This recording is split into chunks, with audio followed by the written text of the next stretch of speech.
At Bayan Manila Memorial Park.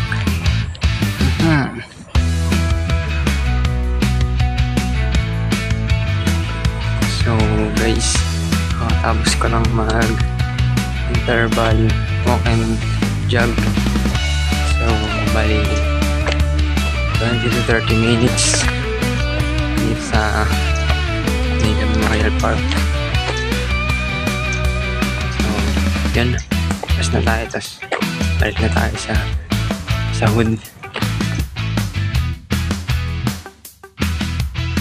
So guys, pabak na tayo sa entrance or exit sa main warehouse. Siguro naka-ano lang ako, 5 laps lang ako today. Ang interval walk and jog. Okay na yan. Yeah. Instagram about ako dito sa mahabang paikot sa Memorial Park, dito sa Manila Memorial Park. Siguro mga katatlong alam lang ako ng 1 minute to 2 minute light jog.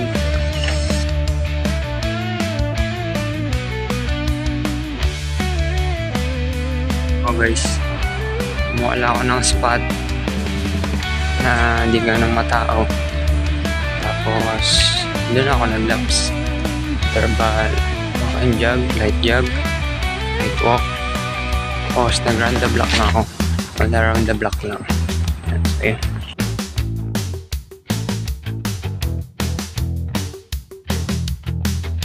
Please, umikot pa kami, sinama ko nila, ikot kami wala sa plus hanggang sa dulo itong Manila Memorial Park. Tapos nag-interval sprints ako, okay sprints, saglit na saglit lang, 10 to 15 seconds lang, or 20 or to 30. So mga nakatatlong sprints ata ako, dalawa. So yan, pabalik na kami, tas lugaw. Pansin nyo guys, ganda ng view dito. Saka makakita nyan, diba? So bali 30 minutes din to guys, another 30 minutes, so bali isang oras na din. So yun.